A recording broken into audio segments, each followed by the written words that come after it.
figure out what that passion is. Like, find that why for you. The sooner you figure that out, man, the better off you're going to be. Like, I would just say, just go for it. Figure out what it is and just go for it.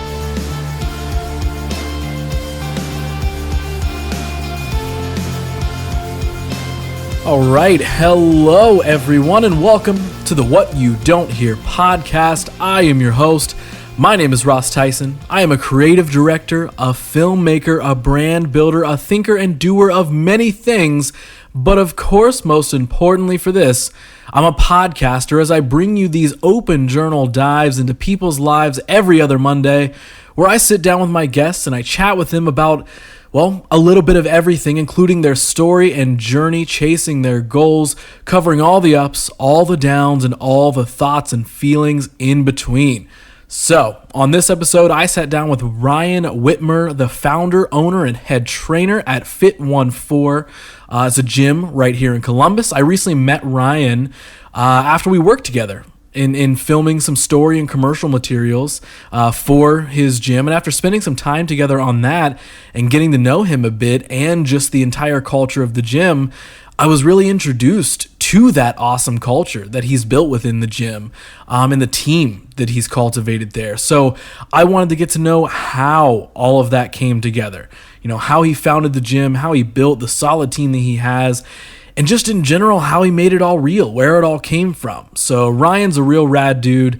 Fit14 is a real rad gym. And this, I might add, is a real rad conversation. So let's just get to it. This is episode 45 of What You Don't Hear and my conversation with Ryan Whitmer.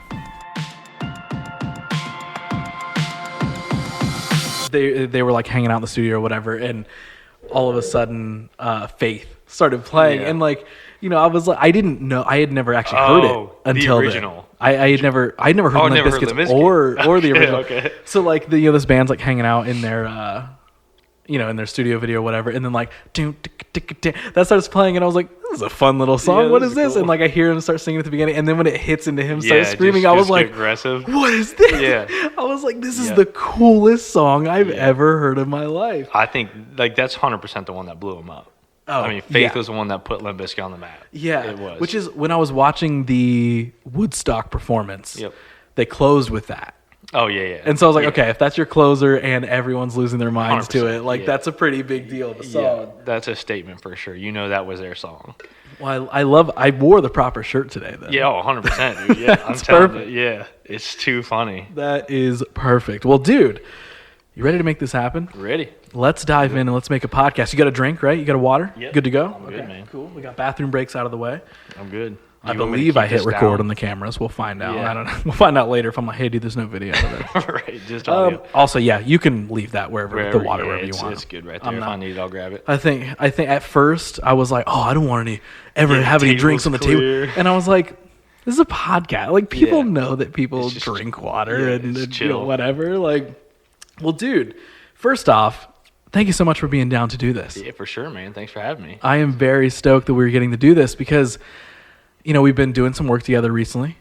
And I think my favorite thing so far is like, dude, every time you and I chat, I just feel like you are like a plethora of just like, I don't know, fun information and cool stories. And I also think, appreciate it.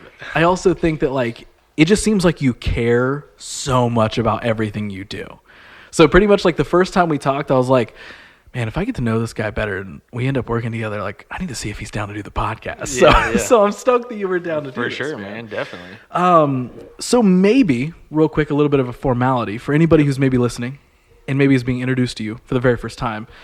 Who are you and what do you do? Ryan Whitmer, and I own Fit14 here in it's Westerville area, you know, kind of New Albany, just outside of Columbus. You know, I've been doing that for 6 years now, man.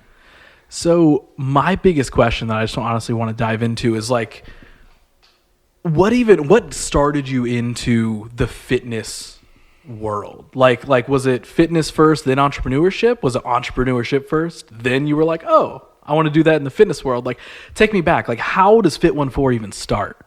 Sports, you know, honestly, it was like just growing up, like my dad was a sports guy. You know, he played football like in college, and actually grew up with a gym in our basement. So like I mean, I have to show you some pictures sometime. It's literally all equipment that he like welded himself. Really? Right? Yeah, like I'm talking like benches that he upholstered and put the padding in, and it's very, very grungy, right? So he was big into it, power lifter back in the day, always played sports. So the lifting aspect of things wasn't really a big thing. It was just always sports. We were active. You know, I've got an older sister, a younger brother, and a younger sister.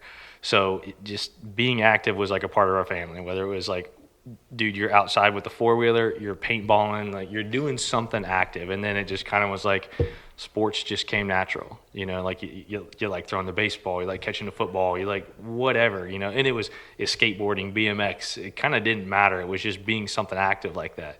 But then you get your structured sports of like school, right? You know, soccer, basketball, baseball. And then you kind of realize that as you're growing, the working out and the strength and conditioning makes you better at that sport. It's like, oh, I'm now bigger, I'm now faster, I'm now stronger, you know, and I have access to the resources like in our basement that my dad built and like a pretty good knowledge, right? Yeah. So this industry is like relatively young, you know, like just the exercise science, you know, I mean, dude, in our lifetime, we saw, I think Nebraska was the first university to develop like a strength and conditioning program for football, right?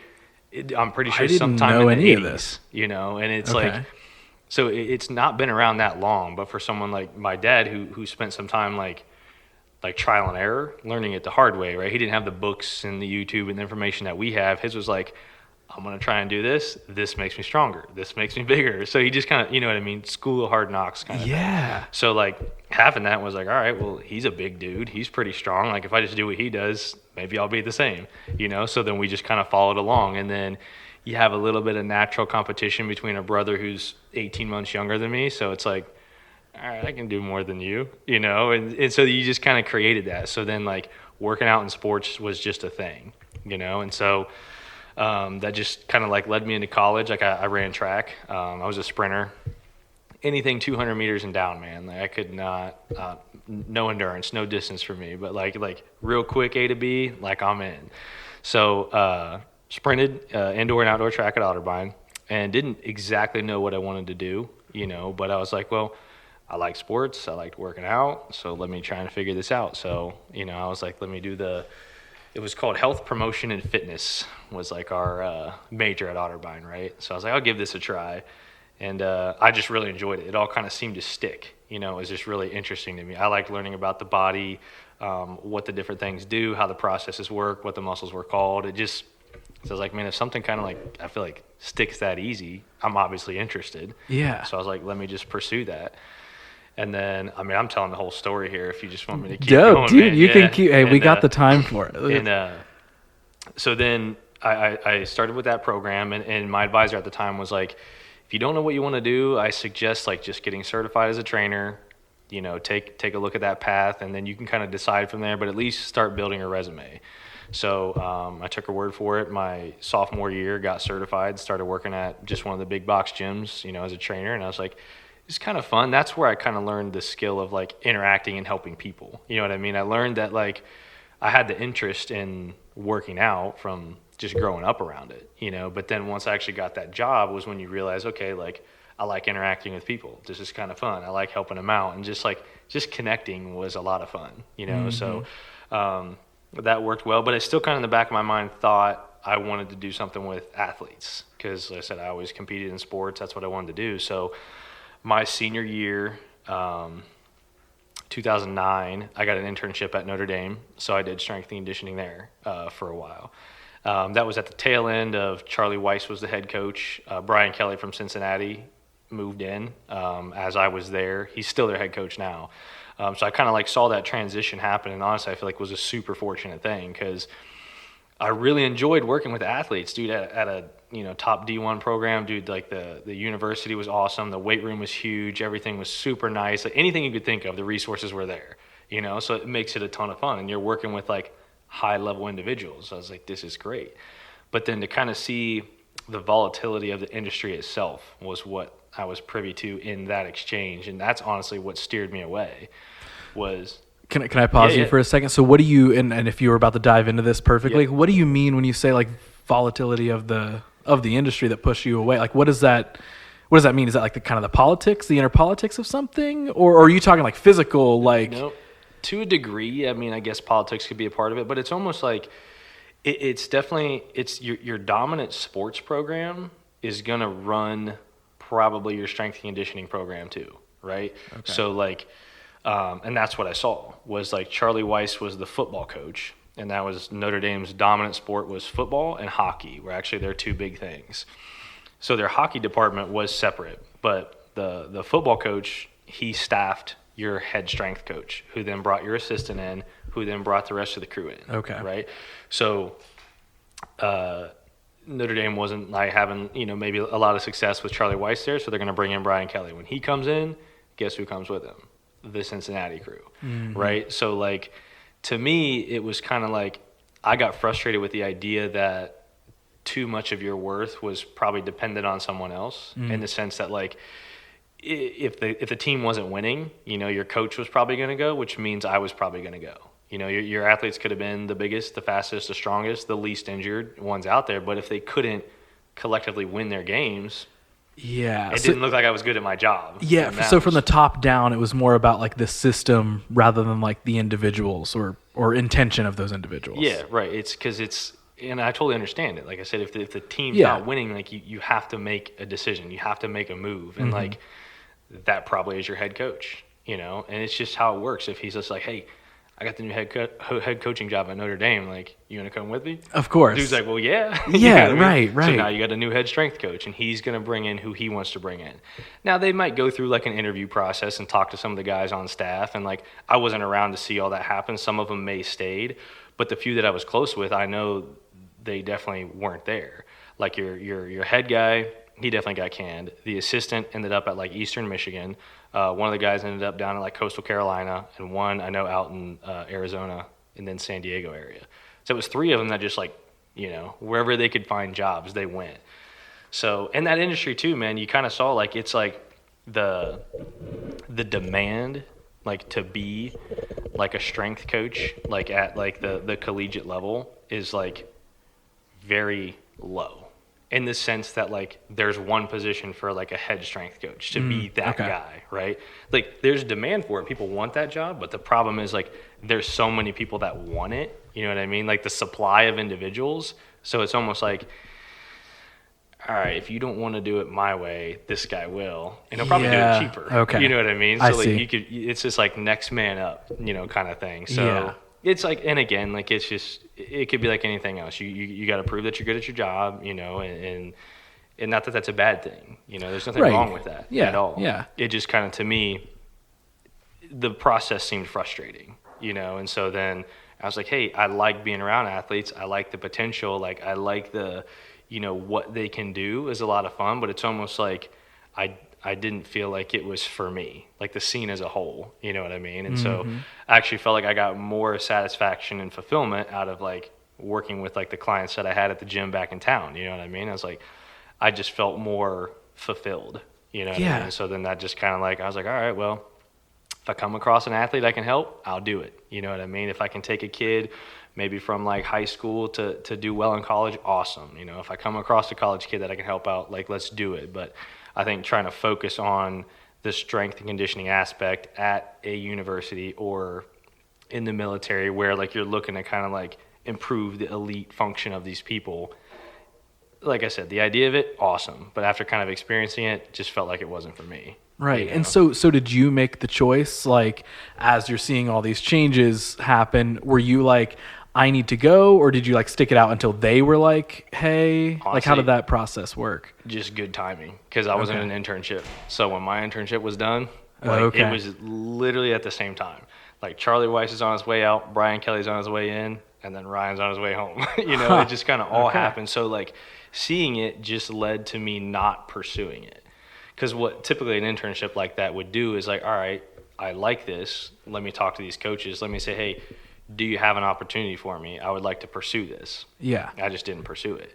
Because the next step would be grad school. Because at the collegiate level, to be a strength and conditioning coach, you need a master's in exercise science of some kind.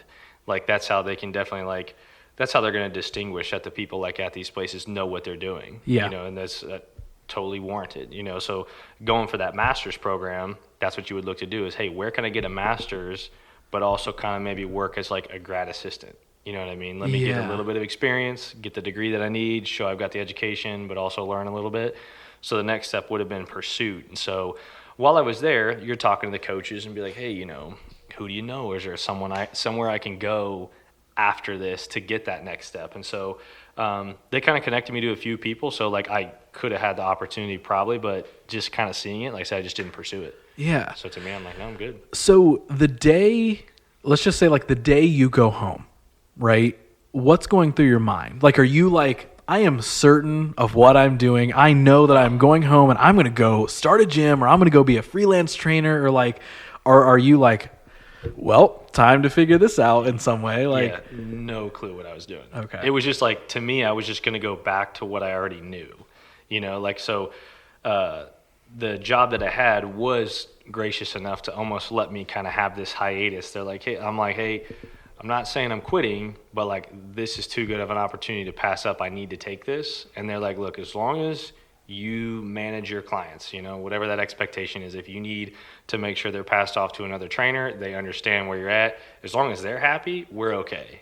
You know, so it was pretty chill. So when I left, you know, Notre Dame and came back, it was just like, all right, guys, I'm back in town. They're like, cool, pick back up. You know, but then some clients made a connection with another trainer. They're there. So a little bit of rebuilding, a little bit of reconnecting, but picked back up. But then it just kind of like, I feel like my wheels were turning, you know what I mean? From like that experience and seeing. So it almost was like, well, what's next? You know? Yeah. Like I didn't think about it at the time, but like I think kind of having experienced that stuff makes you start to think a little bit. So that's what it was, man. So I just kind of started thinking. I was like, man, so what's the move? You know, and sorry to interrupt you again, but like, was it you thinking of like, just like what's my next step, or did that experience, kind of like you were saying, lead you to like, I see kind of how those systems work, and I wonder if there's something I can do to make a better impact in the overall like training world? Like, is it more of that, or are you just like, I just need to figure out what the hell I'm doing next? Like, it started out with me just figuring myself out. Yeah. And it was very much like the job that I had, like I could tell you had all the numbers in front of you. I could see how many hours of training that I serviced. I could see how much they paid for their training, and then I could see how much I was paid for the training. Mm-hmm. Yeah. To me, there was a huge disconnect there. Right. All right. I was like, so you're paying the gym $90 an hour, right? Or $45 for a 30-minute session, and then the gym's paying me like 20, you know? So like 90's coming in, 20's going to Ryan, there's 70 left on the table that's going in someone else's pocket. And I was like, all right, this math doesn't make sense. And then you just realize that like your clients are there to work with you. Yeah, it's a nice gym, it's whatever it is. Like the gym drew them in, but like you kind of like created that connection, and now that that's there, they just want to work with you. Yeah, you're the thing keeping them there. Anything can get attention, but then keeping that attention is the big thing. And then I just noticed that. I'm like, man, like these people, like they want to work with me. So why don't I look at trying to find a place where like I can just rent gym space and then work with clients on my own? Because then I can charge them less money. They'll pay less. I'll make more. Yeah. Everybody wins. Do you think it was like kind of the way you grew up, like the competitive nature that was somewhere ingrained in you that made you take that leap from like, I'm training somewhere and kind of providing for somebody else in their business, to like make that leap of like realizing that to just straight like, time to have my own place? Like, because I asked that because I don't know if that's what a lot of people would do. Yeah. I think a lot of people would be like, I just need a new job. I need to go train somewhere 100%. else. Or maybe they'll take the step into just being kind of a freelance trainer who kind of trains wherever their client goes or something. Like, I feel like there's something there for your brain to work in a way of like, I don't like the situation I'm in, but I like what I'm doing. So I'm going to rebuild this situation just in my own way. Yeah. Like, does any of that make sense? Oh, like, do you think it was just kind of naturally ingrained in you to go from, I guess, for lack of a better term, employee to entrepreneur? Right. And I think it's because like, I mean, I've thought about this too, trying to assess like what is it that makes you do that? Because at any given time, there were 20 of us that worked at this gym, 20 trainers working at this place. Pretty good friends with a handful of them, right? They did exactly what you're saying. It's like, they're like, oh man, like I can't make any money here. I just need a job. So it's like, go work at BMW, go roof houses, go sell insurance. It didn't matter what it was. They just needed a job to make more money. Yeah. Okay. And that was frustrating for me to see that. I was like, well, that's annoying. You guys are obviously, you're all trainers here. You're interested in this. You guys have knowledge. Like, why can't we make a career out of this? So it was frustrating. But I think inherently I love problem solving. That's what it is. Like, the competitive nature of, competing in sports or having a brother, or kind of like just like working out in and of itself is kind of like a little bit competition. Like, that can probably drive you, but I think like the interest in problem solving, like that was my favorite thing. Like in school, was a math problem. I was like, all right, it's problem solving time. Like, that's what I found myself like connecting with the most. Yeah. So to me, there's a problem here. How do I solve it? And like, I'm not aware of it at the time. I'm just piecing everything together. But then as you kind of try and like self-evaluate, that's what I realized is like, I just like solving problems. Like, that is just enjoyable to me. So then that's kind of what it was. I was like, all right, well, to me, this is a problem. Like, trainers can't make a career out of this. That's a problem, so how do I solve that? Well, first it was, how do I solve my problem? Was, how do I continue to do this and make money? Yeah. So I solved my own problem by finding a space, bringing my clients along, continuing to create like my own brand, which would just be however your clients view you. I mean, it's accountable, it's respectful, it's knowledgeable, whatever that is. They're going to start to tell their people, and then it kind of just grows itself, once you've done that. But you put a website together, you figure that structure. It's learning everything. Like, I get an LLC, like, I got to pay taxes on my own. It's a huge learning curve. But to me, like, I also like to learn. So learning new things paired with problem solving was like a perfect situation for me. It's like, oh, this is interesting. Like, I can learn all these things. I can solve these problems. And then it's just like, okay, I figured that one out. But now, like, what else can I do? You know what I mean? Are there other problems here? So then I just kind of started being like, okay, I'm not the only one in this situation. So now how can I help people in this situation? So then it goes from me renting gym space from a guy to like opening a studio and subleasing it to other trainers, me being that guy that I was renting from, because I felt like he just wanted me to pay him. He didn't care about me or my clients. He didn't care about the gym. It's a terrible gym. Right. He's like, just pay me my $500 and you can do whatever you want here. You know what I mean? I was like, this is a weird concept where I felt like if I could be the guy in his shoes, but actually like help the trainers who come in, you know what I mean? Because like you said, everyone doesn't naturally think, oh, I'll just go figure this out. I'll just go get another job. And that's what frustrated me too. Do you, not to sidebar us even more, but like, what do you think that is in people that do that? Like, is it just naturally how we're kind of programmed in, not to make this one of those podcasts, but like, is that just how like society has programmed us? It's just like you have a job, you work for somebody, there is a safety net there is a structure there. That is just what you do. And if it doesn't work one place, you're supposed to go find it somewhere. It's like, I don't know, maybe now with the advent of like social media and stuff, I think there's a lot more people who are like, yeah, I'm an entrepreneur, like, or turning their hobbies into hustles or whatever. Yeah. But like, what do you think it is that makes people naturally be like, I guess I just got to find a new job, rather than like, what can I do just to make my world however I want it to be? Like, and like you said, not to turn it into something like that, and these are just personal beliefs or opinions of mine that I feel like it is definitely like, it is how you're raised, and it is kind of like cultural and, societal, to where like the way we're even like educated, isn't like, it's not in a problem solving fashion.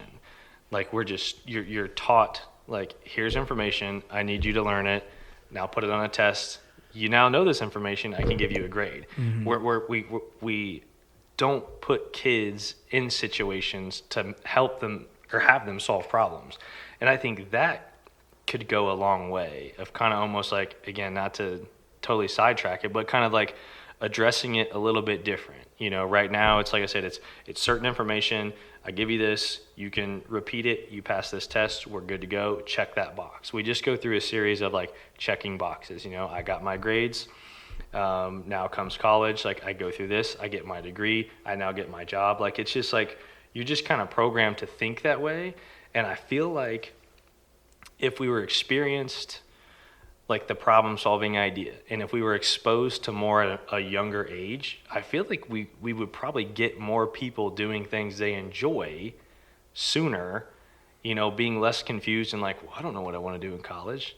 I mean, I get it, like you're 18, you're 19, you're 20 years old, but like I feel like at that point you know what you're interested in. You should have a pretty good idea of what you're interested in. Yeah. Yeah. Well, I mean, that's even for me, like the decision to not go to college. Mm-hmm. Like even though I was like a dumb 18, 19-year-old like from a small town, like I still knew enough. Like I didn't know exactly what I wanted to do, but I knew that I knew that the process of college was going to be, well, I'm probably just going to go there and just have to remember these things, make sure I can put them onto a test, hopefully get a good grade, and then somebody can tell me, cool, this career you want, you're allowed to have because you did another math class and another this class. And like, that was always my thought. I was like, man, like if college was like, and again, I never went, so I never experienced it. Maybe I'm so wrong, but I've have more than enough friends who have went and have told me about it. But like, if college was more like somehow you went and every class you took was directly related to the career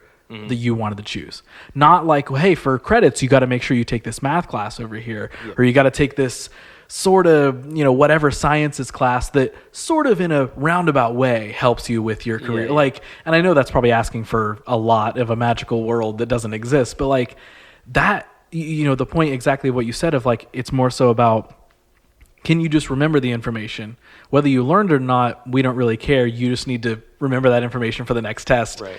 And then we'll just see what happens. Like I at least was like cognizant enough of that at that young age to be like, I don't think anything I want to do, I don't think I need to go to college for it. Maybe one day I will be incredibly wrong. But like, I'm luckily right now living in the creative, whimsical world of just making anything I want. So, hopefully I don't need college for that. But I don't know. It is that like, I feel like I was at least aware enough of like, I don't think I want to do this. And you're right. While you're super unsure during that time frame in your life of maybe exactly what you want to do, I almost feel like the decision, an unsure decision of still going to college because that's what you're supposed to do, is almost worse. Mm-hmm. I mean, I would say it's worse because then there's debt and there's time and all this sort of stuff. And I'm sure you've talked to plenty of people, just as I have, of like people who went to college for a thing and they're still finding out who they are. And then by the time they get that degree or halfway through it or whatever, they're like, wait, this isn't at all who I am. I just went because I thought I was supposed to go. Right? Exactly. I mean, I think good for you for being aware of that. I don't think enough people have the self-awareness to look at the situation that way. It's just, again, it's not what we're taught. It's not the path that like we're guided to follow.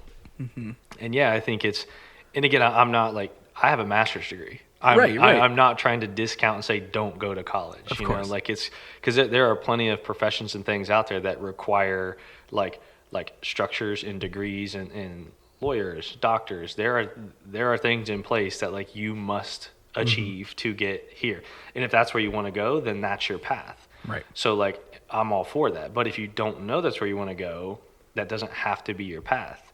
And that's where I just feel like, again, I just go back to problem solving. I feel like if we expose people to solving problems, you're going to learn so much stuff in the process of solving that problem, And especially if you put problems in front of people or kids that they're interested in, dude, you're going to remember it all. Like I said, I was interested in exercise science. I remember just sitting in those classes, like I didn't need to write anything down. It was just like, oh, that's cool. Like, I know what that muscle looks like. I know what this does inside. Like, I know what these electrons are, whatever. Like, it was interesting, so I retained it.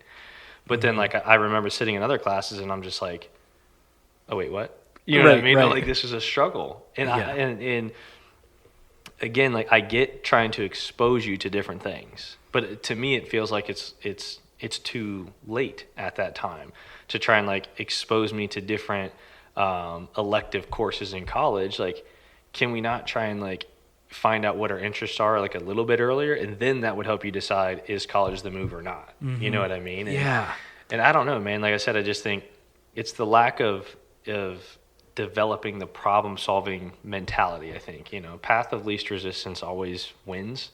And if I have someone that kind of like laid a path out, it's just like, oh, well, if I go do this, yep, check. I go do this, check. Okay, cool. I'm doing what I'm supposed to be doing. And so I think we can kind of rework that a little bit, you know what I mean? And kind of like hopefully, but like you said, like social media, and I think we're seeing some entrepreneurs really come through, with some of this new technology that's out there. We're starting to get a little bit more of that, which is exciting for me, you know what I mean? And again, like I'm 100% for learning as much as you can. Like I'm an advocate in every way, but like, do I think like schooling is the necessary thing to learn? I don't think that's necessarily always the answer. Because you find a passion for what you're doing here, you're going to figure it out. Like, I don't know anything about a camera, but you could tell me everything about this camera and this microphone and this setup. Like, there's 40 buttons right there that I don't have a clue. But to you, you're like, I know what all those things do because you were interested and took the time to figure it out. So you're going to be really good at what you do.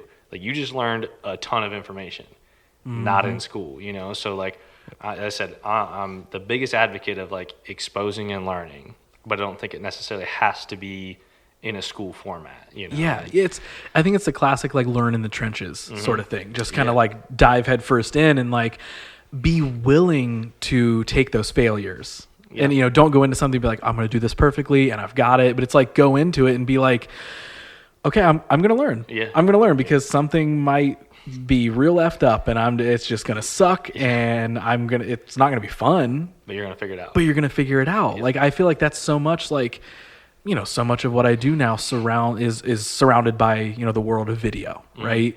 And like I never wanted to do that. There was no part of me that was like leaving high school and all that sort of stuff that was like, oh, I want to get into video. I just had this desire to like get into creating brands and entrepreneurship and all this sort of stuff, like just any way that I could create and build something and probably to an extent problem solve, even though I didn't know that's what I like to do, was like figure things out. I just knew I wanted to do all that. And I knew in the back of my mind, like so badly, I wanted a life where I was free to do all those things. But for a while, it's not like I just left college and immediately just did all these things. For sure. I started them, but also had all the day jobs and was going through. And then like you learn how to balance that stuff. You learn how to balance like, okay, I just worked from 6 a.m. to 6 p.m. and now I'm pretty tired, but I do really need to work on my passion. So am I going to do that or not? And again, it's in those kind of difficult things where you learn, do I really want to do this or not? For sure. Because it's like I would come home sometimes at like a factory job I worked for a while. I would work until like 1 a.m. And I would come home and I'd be super tired, but I still knew I was like, no, I need to like work on this design that I was doing, or I need to do this because like I just want to do it. I sat all day not doing it. And I want to get this done because it can lead to the next step, or it needs to do this. And then when you get deeper into it, and you start taking on clients or you start doing projects and those like go terribly or terrible situations happen, sure, that sucks, but it's the classic case of learning from those failures and then being like, okay, what can I do differently next time? So now, modern day Ross and modern day Josh, who was there for a lot of that stuff as well, can sit with you and be like, cool, we're going to work together. We're going to make some stuff for Fit14, and here is everything that we should and should not do. And we're saying that not so we can be in control, but because we've been through all this 1,000 times and we know the easiest system for us to work together because we want to give you the best product, but also the best experience. And I don't know if there's actually a lot of people, even in the creative world, who learn that. I think just as much as like we're talking about the college choices or going into a job and just deciding, I guess I'll go get another job if I don't like this, like it all trickles down on different levels, because I have seen cases of plenty of people, even in the creative world or entrepreneurship world, who are just sort of like, let's throw money at the problem, or I'll just hire this problem away. And they don't actually know how to solve those problems or how to lead or decision make. Like, it's not for everybody. I mean, it's not, and which is so weird for me. Like, I don't know how I don't know how I turned that into a me situation. That's just so weird for me, you know, that not everyone can chase their dream. Yeah. But like, I guess what I was saying was like, it's weird for me to see that because I feel like I go back and forth, and I feel like you have for sure probably thought about this, especially in the world of training, is like, I go back and forth where like, I feel like everyone deep in their core has it in them to do anything. Like anybody can do anything. Even if you're not creative, you can still go do that. Like it's not just job or creative, like anything. Yep. But I don't know if everybody has the ability to unlock that potential. You know what I mean? Because it's like, I don't want to be super negative and be like, well, some people just don't have it. And I'm like, I do think everyone has it. Yep. But what I don't know if everyone has is the ability to notice that within themselves. Does that make sense? Yeah, it's like you said, it's whether it's like self-realization or it's like you being able to like look inward or assess or figure that out. And that's where, to me, it comes from like not knowing that passion or not knowing your why. You know what I mean? Like as soon as like, if you could figure out what that is, I feel like the problem solving comes naturally. You know what I mean? Like the drive and motivation, like they come without you even realizing it. Because like you know what you're after, but it's like there's a lot of people that don't know that. You don't know what it is I'm after. I don't know what I want to do. I don't know what I'm passionate about. So I mean, I don't know how I guess you solve that. Like I said, is I feel like you know, trying to expose people maybe earlier on, you know, I said in life, to where, you know, I feel like we have these kind of core curriculums we follow, but maybe like I said, it's like, I don't like give some freedom, some flexibility of choosing. It's like, hey, you got to pick one of these 10 things. Which one sounds interesting to you? Try it out. You know? Right. And it's like, okay, like this is kind of interesting. Like go where you want to go. Like don't like, you know, force kids to stand up and act in plays because like we need to kind of expose you. If like you're embarrassed or that's awkward, that's not your thing. And that's okay. You know what I mean? So what is your thing? You know, so like, let's get you in that area to explore that. Yeah. Because it may not be exactly like, you know, mine may not be exactly like just working out or just fitness. Like at the core, like I said, it's like, it's this connection to people, but ultimately like helping them. Like I get a lot of satisfaction out of helping my trainers. I want them to be successful. Them being successful makes me successful, and like that to me is what gets me going. You know what I mean? And like if I had an interest in like, I don't know, finances, like money and numbers, like to be a financial advisor, you know what I mean? And then it's like I build a practice, and now I help other financial advisors connect with more people to help them financially, you know, succeed. So like ultimately I would be fulfilled in that role. It could be somewhere else, but it's like, I feel like maybe we're asking the wrong questions of like what you want to do. Like, you know, it's like, I want to be an accountant. I want to be a lawyer. It's like, well, I mean, I don't know. The guy that ends up being an accountant, it may not be anything to do with accounting, but maybe he just loves like the political system and the laws. Mm-hmm. So like he just spends his time researching, oh, well, this new law means this for taxes, so we got to pay attention. So now he's a great tax accountant because he's interested in the political system and the laws that are being passed. Yeah. You know what I mean? Like, that was his interest. It wasn't necessarily accounting, but he's applying the interest to being an accountant. Right. You know, so I don't know what that is, you know what I mean? But I feel like finding that, you can apply it to multiple fields, I guess is what I'm saying. You know, like you being creative, like you could be producing movies, you could be doing commercials, you could be doing playing a guitar, you know, doing a podcast. Like there's painting, you know, like whatever. There's so many different areas in the creative field that you could be doing, but like at the core, there's something else about this field that draws you in. You know what I mean? It's just like you said earlier. It's I think tying that up is like, it's not so much the what, it's the why. Why do you know, so the same reason that you know, went down the path that you've gone down, it's not so much like, yes, it was a little bit of problem solving of like, I need a job, I needed this, I needed that, but like, it was more so the why. Why do you want to enjoy it? So it totally is, and I love that you said that, because I feel like I like love talking about that with people. And so whenever somebody else brings it up, I'm like, yes, like find the why. Like that's really what it is, because if you can like, that's another thing of like when I chat with people about all the different things I like to do, right? Because it's not just podcasts, it's not just shoot commercials, it's not just this. It's a plethora of different things, just too many things, to be honest. Yeah. But why?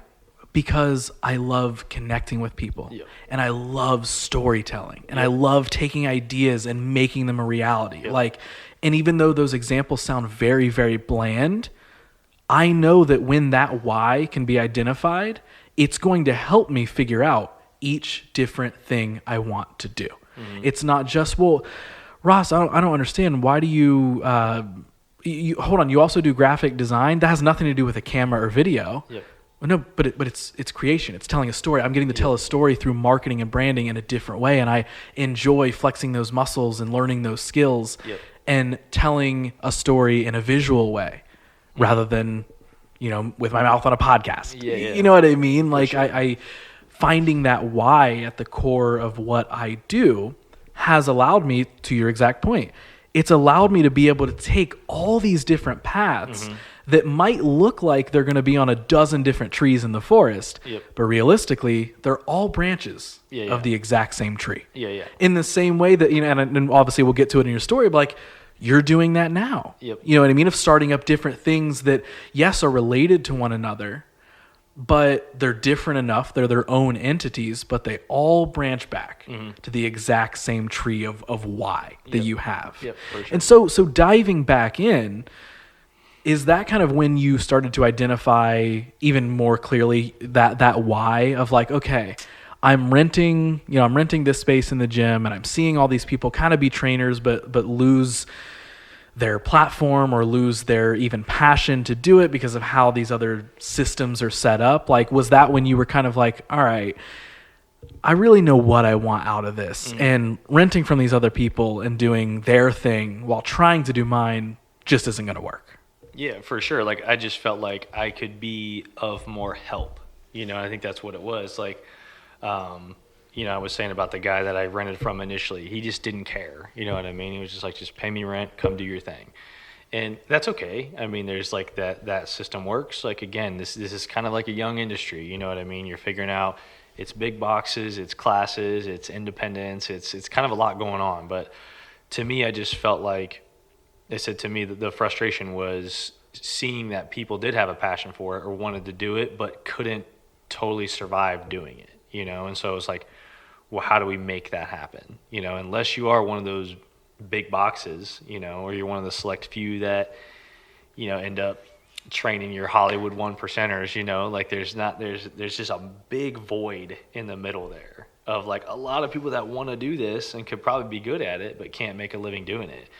So to me, it was wanting to help that group, and feel like, all right, well, if I had my studio, this is how I would do it to help these people. So, okay, this kind of works. So, like, what comes next? So, like, if I want to help more people, it's got to be a gym. You go from studio to a gym because then you get a large member base of just that many more people to help, and I go from having 3 trainers in my studio to 10 at the gym, so like it's just more people I'm able to help. And so I didn't totally know how, but it was just figuring it out. I was just like, I just feel like there's a better platform out there to like support this group, and that's ultimately like what I was after, was to just like create that. Because I feel like excuse me, when I was looking for spaces, it just didn't exist. And that's why I just think about it. I'm like, if a gym like Fit 1-4 would have been there when I was searching, that's 100% where I would have went. And I'd be like, this is the system that I want to be a part of. You know what I mean? That like, that you just feel like collective, but independent. You know what I mean? It's like, all right, these people that like I'm with, I'm like, this guy's on my team. Like, hey, this is my business, and this is, I'm calling the shots here. But ultimately, like, the respect amongst the trainers and, from your owner to your trainers, like, yo, I'm here to help. It's a foundation that everyone can build on. Not just, come into my house and my rules, and you can live here. But just like, don't do anything that I don't like to do. Exactly how I say it. It's like come in here and build whatever you want to build, and let's do it together. Yep. I'm gonna help you along the way. Like, whatever questions you have, cool. Like, let me know your thoughts, and if I can kind of give some guidance, or even just like, I personally would maybe word it like this. I would set my prices here. I would structure this. I can just kind of provide a little bit of like, here's my experience and what I've done.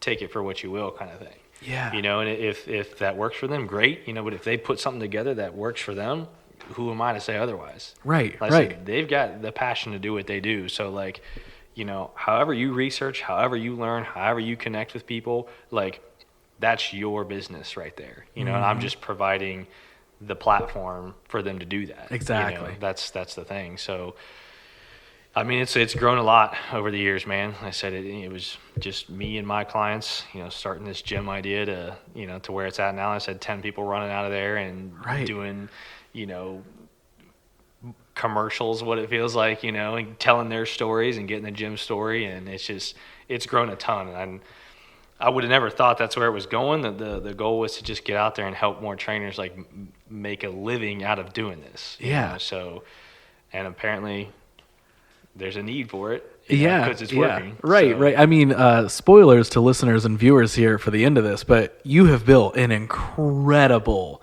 environment, culture, and team of people. Like getting to know everyone in shooting the story film and stuff that we did, I was like, I want to be friends with every single one of these people. Like this is an incredible environment. Like, and I think whenever you can find places like that, like, even though I feel like that's what I mostly attract to, or even in clients, like speaking business for a second, it's like most of the time I can fill out a client if they're like what I would call an us client or not, like somebody we mesh with.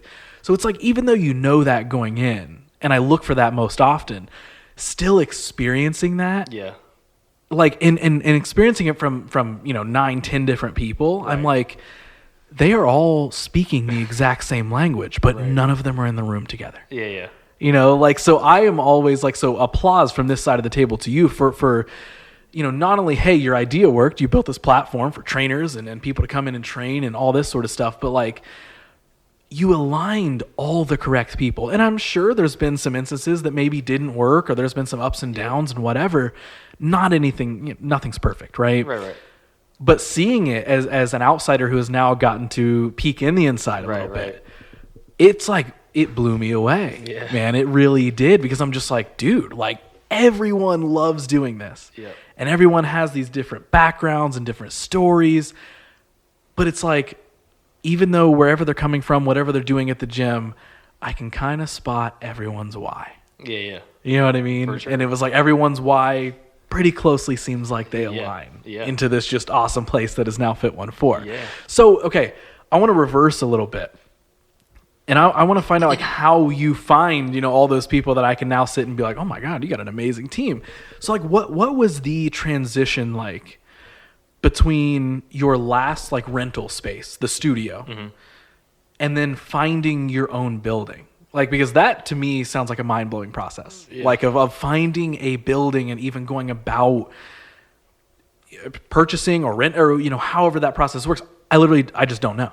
Like, so what was that period of time like? Because that's a big jump. Right? It's pretty drawn out, you know, because I didn't know what I was doing either. Like, so my studio, I was just super fortunate. So the gym space that I rented, to try and make a long story short, the guy that I rented from bought from someone else, and there was a huge... He you know, concealed some information financially. I don't know. It was kind of like a big deal. And so instead of like suing each other going at it, the guy who originally sold it bought it back, right? And so then he bought it back, but kind of relocated it into a different part of the strip center. I think I was maybe a little over a year with the original guy, year and a half. The guy who bought it back relocated. I was with him maybe only 6 months. He didn't last very long at all, and it was already folding. So maybe 2 years in total. But when I was there, like, it was a strip center that was owned by just like a guy and maybe his brother, you know, so not a big time, not a maybe the Casto, you know, property. So I actually just got to meet the owner of the property, and it was just one of those things. Like, I recognized the face. I saw him outside the gym, so like I just like, you know, hey man, how you doing? Like, you trying to check the place out? Like, it was one of those, because like I've seen you walk in here before, so I assumed maybe he was interested but didn't want to come in. He's like, no, actually, like I own the building. I was like, oh, cool. So then, but that conversation started almost like, I guess, any type of friendship between him and I was that right there. And then sure enough, 6 months later, the guy goes out of business. But because I had met the owner, he was just like, hey, man, I've seen you around here. Like, I like talking to you. I have a unit that I can't rent. It's kind of tucked away. It's behind one of the outdoor brick pillars, like not good visibility. Like the road kind of elevates, so it kind of gets hidden. He's like, I can't get a tenant there. He's like, if you just cover my costs, you can have it month to month. If I get a tenant that wants it, I'll give you the proposal on the table and you have first right. So I was like, this seems like too good here, right? I was like, what do you mean? Like, yeah. And that's all it was. It was just like, he's like, dude, I'm just saying, like, cover my cost on it and it's yours. So, dude, I had like a storefront property for $700 a month. Really? That was it. I'm like with like the glass and the parking and like signage. I'm like, it was insane. Oh, wow. Yeah. So I was like, you would be dumb to not take that opportunity, right? Yeah. So like, that's kind of just what got me started doing that. Was like, very simply, that's what it was.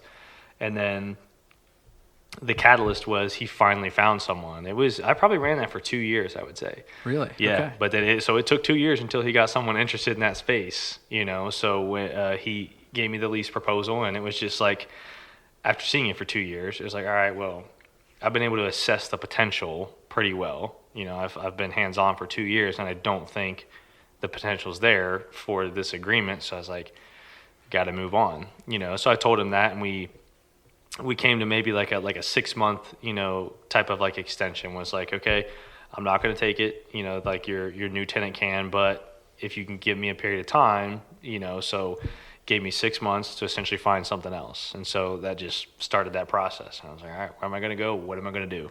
Now, this is a really detailed question, but before we move on, like, were there challenges with, like, did you find out, like, oh, he was right, this is a very weird storefront space? Yeah.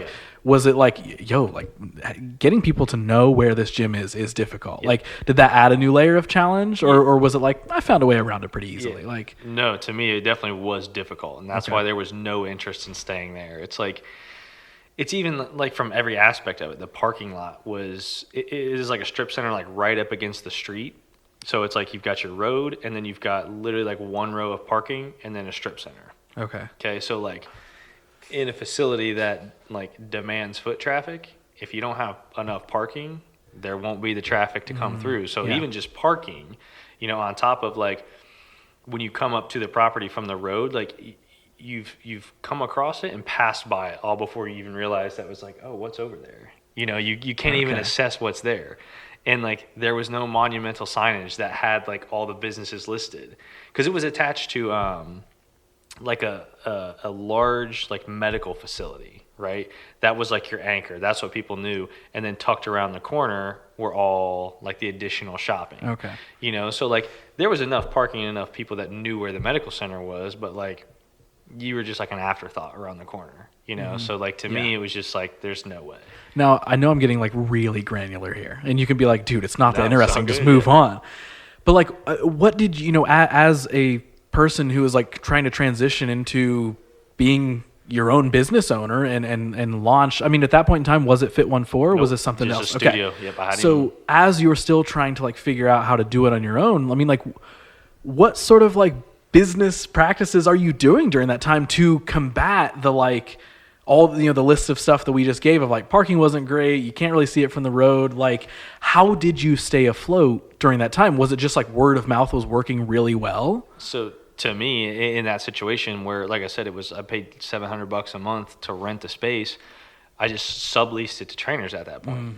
So I'm charging them $350 a month to use my space and my equipment. So you put 5 trainers in there, I'm making money. Yeah, it's not like the deepest of dives of like, I don't know, I guess I'll just try this. It was like, no, I can handle this. Yep. Like, okay. And I kind of just came up with a number because it was cheaper than what most places were charging to rent. Because I knew I wasn't a full service gym, so I couldn't charge. I was paying $500 to use the other guy's space. There were a couple other trainers there, so they were kind of relying on me to do something. Yeah. Like, it wasn't like, they weren't necessarily, but if someone was going to make a move, everybody would follow. So I know the two of them were going to come with me. So I'm like, all right, like I'll charge you less. It's not a full gym. They were kind of cool with 350. It was almost just kind of like, let's talk through this.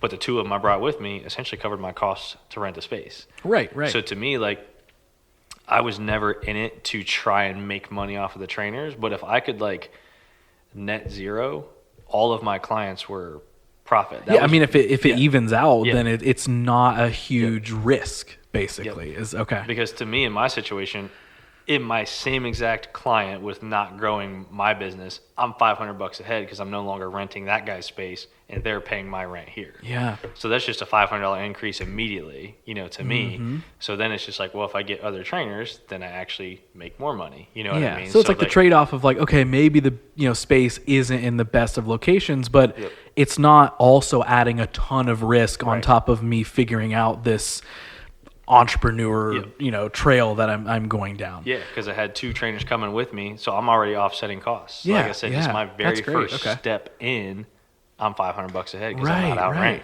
Okay, so before I side tangent us even more, catch me back up to the timeline. So as you're kind of in this space, you were talking about how you would come to the decision of like, okay, I can't, after 2 years, I can't stay in this space anymore. So what decision are you making at that point in time? Yeah, so that's where, like I said, thinking, like, seeing the concept of, like, renting to these trainers, but still, like I said, in the back of my mind, coming from the big gym to this location, realizing that there are a lot of people that want to do this. That's kind of still hanging on, right?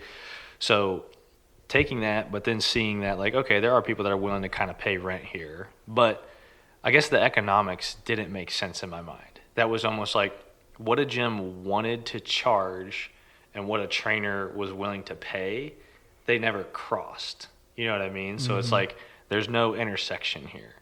And so I was like, okay, so how could I create something to make it advantageous to both parties?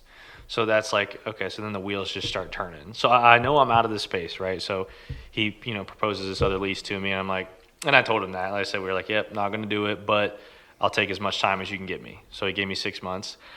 And then I was also doing like some like boot camp stuff at like the park, right? Hoover Dam Park in Westerville, running up the stairs, whatever. And, when I was waiting on clients, I would just write stuff down in my notebook, and it was just kind of jotting down ideas or like doing math or like if you had this many members and it was this, and if you charge your trainer, just kind of like thinking through situations here. And then honestly, like, got rained out one day, but I'm just sitting there at the park. I'm like, I'm already here and no clients are showing up because it's raining. So like, I just sat there for, 30 minutes to an hour and just kind of just wrote stuff down. And like, I remember, like I can remember sitting in my car, like I had like a 2014 Camaro and it was like all steamed up because it was just like so hot and it was raining.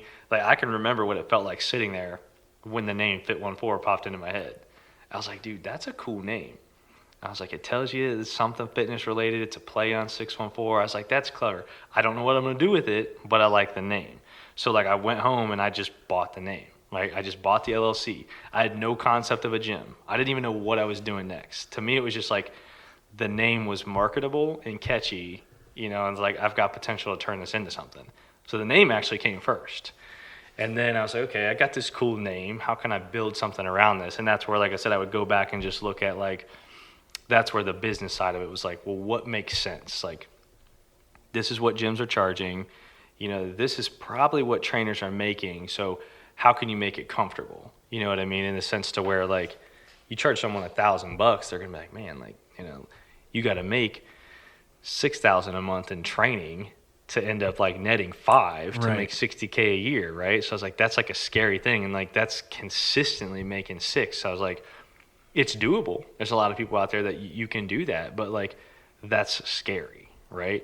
So to me, I was like, okay, so how do I essentially like get someone that's motivated but mitigate a little bit of the fear, right? So that there's going to be some onboard hurdles to do what we're doing here. I need you to kind of show me that you're willing. But like as I'm seeing it, like, okay, now I'm going to start helping you, So like we kind of go from this concept of like, I'm not just looking for you to rent my space. I need to put a number here, again, to know that you're seriously willing to try this. But now that you're kind of in, I go through these series of steps of like, adjusting rent along the way, as I see like clients that they bring in, members that they bring in, to where it kind of goes from, them, paying me rent to me paying them to sign up members, right? So it's like, it's a weird concept in the sense that like they are still paying rent, but I also want to show that like, hey, I mean, you're signing these members up, like I'm willing to compensate you for that as well. Right. So there's a way to kind of offset rent that they're paying, and they'll be smart enough to figure that out, So it's like, okay, I pay you X, but if I sign this many people up, you're willing to pay me this, so then therefore, you're right, you know what I mean? So there was a way to offset that hurdle, Mm-hmm. you know what I mean? Yeah, So yeah. it was is a different concept, different idea. And so is the next location you go to, is that the current location? Like, is that what comes next? Yep. So like that was the whole thinking of the business model, was like in my mind, I was like, oh, this is great. This makes sense. You don't know if it does. In Right. my mind, it does. Yeah. So I was like, okay, so now I've got the name, I've got that established. Like I got the domain. So I've kind of been working on that. But then at the same time, I'm kind of like looking at other stuff, but I still don't know for what, So I'm just kind of looking at spaces, because I just had like, I think it was maybe 1,600 square feet was my studio. So to me, if I find something around 2,000 square feet, that's another potential studio. Like that's where my mind was. It's kind of still the same idea, but I just needed a better location to attract more trainers. Ultimately, that was the goal, right? But then I feel like as I'm looking at spaces, like that's where everything's continuing to evolve, and that's where it's like, oh, like, well, why don't I do the gym concept? Not just the studio concept. And that's where the membership and the rent, how can I kind of structure this thing in a way that makes sense? That's not just like, hey, pay me rent, go use the space.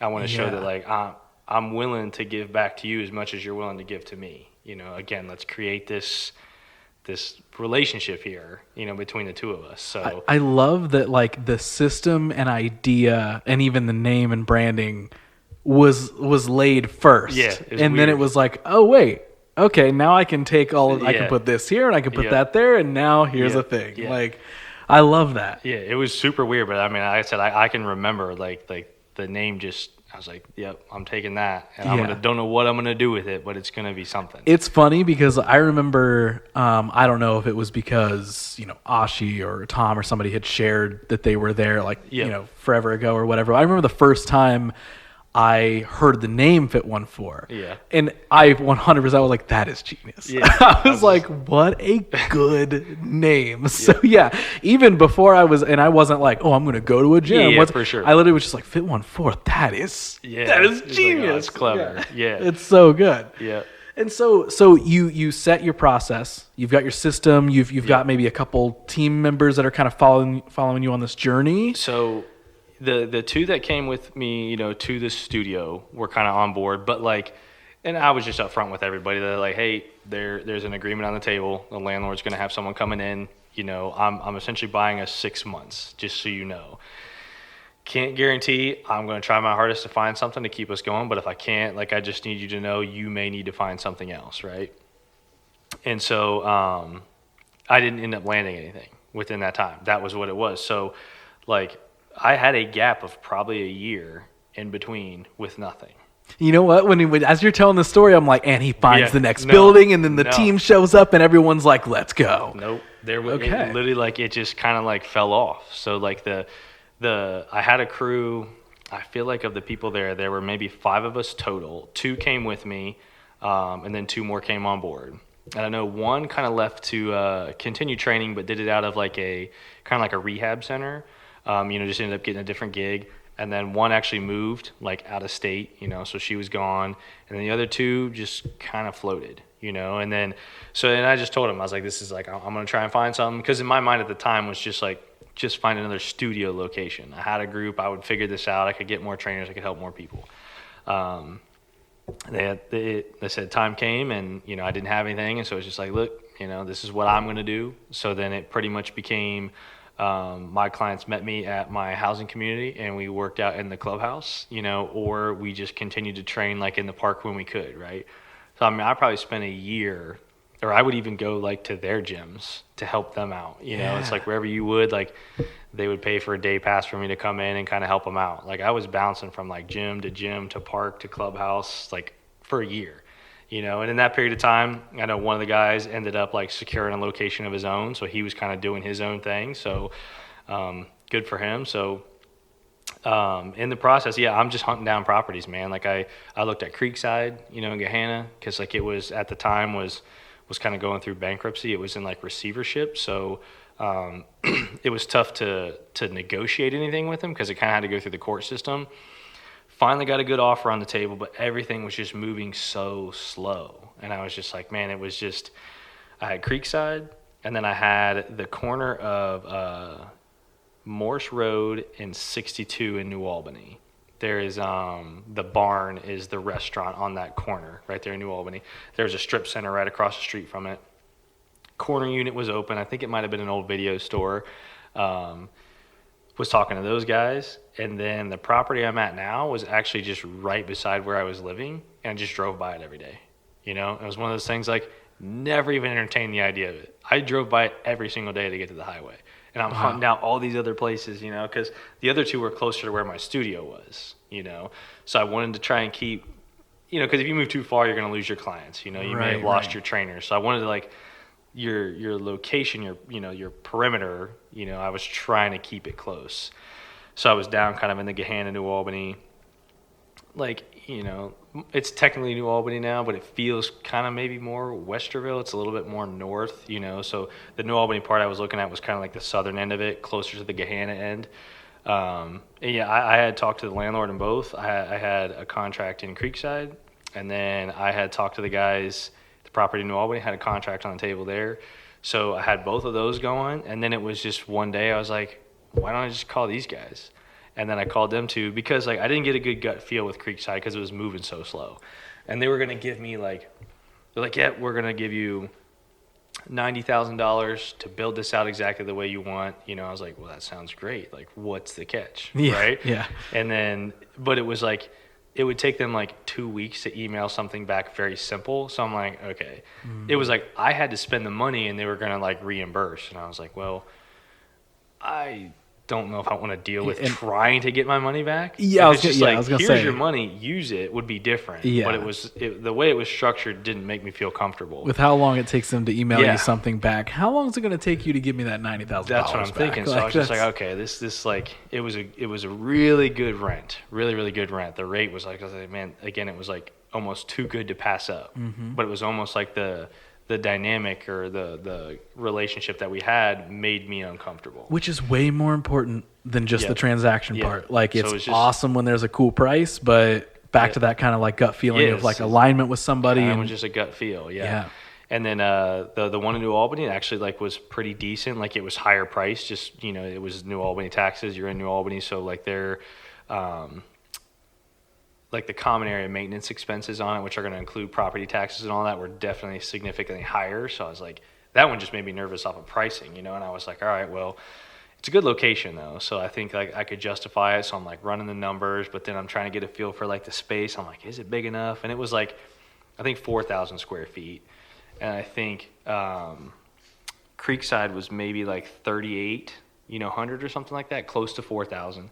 So to me, like that's like more than twice what I had. So I'm like, this feels like a big jump, right? Yeah.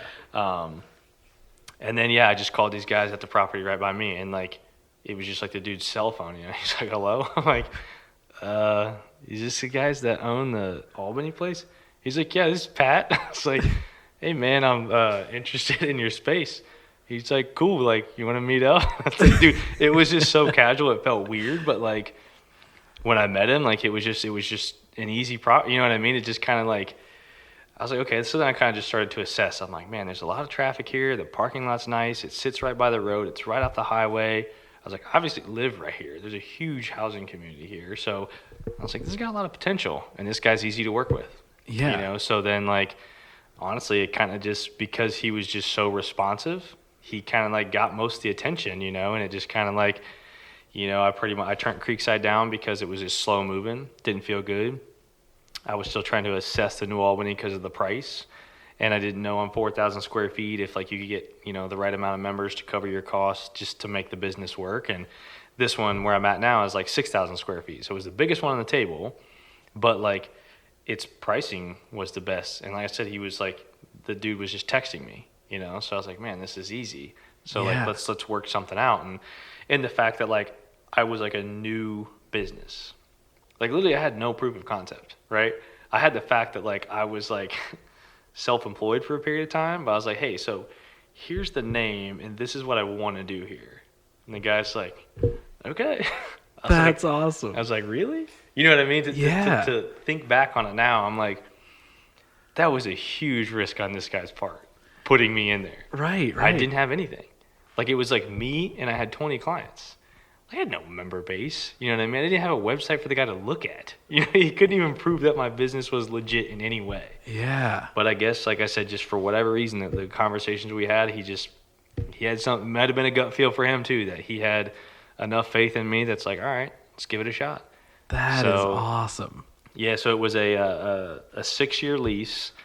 It was a 3-year with a 3-year renewal. So, I mean, at most, he knew he was 3 years. You know what I mean? And so, you know, but I executed the renewal, you know, rolling up on the 6-year mark now. So, up for extension again. And since then, we've got new ownership, you know. So, where I'm at now is looking for a 5-year renewal with like a 5-year extension. So, this guy's looking, you know, even longer term, because in that plaza, I represent like 24% of the square footage. So being like the largest like anchor tenant in there, they want to make sure that like it's set for a period of time. So he's thinking a little bit more longer term. So I feel good about it though, man. I mean, so like we're just ironing out the details of this next 5 years. So that's awesome, man. Okay, so how did it feel for you? Like, yes, you find a space, we've solved a problem, we know kind of next moves, but like, how did it feel for you during that time period of now, like, oh, this name that I thought up on a rainy day in my car now actually has purpose. Yeah. And now I'm officially starting my own gym and there's a location and now it's just like 100 miles an hour we're going. Yeah, it's weird, man, because when I think back through it, like to say that out loud and think through it now, it's just like, it's almost like, dude, like it just feels crazy. But at the time, I didn't think or feel anything.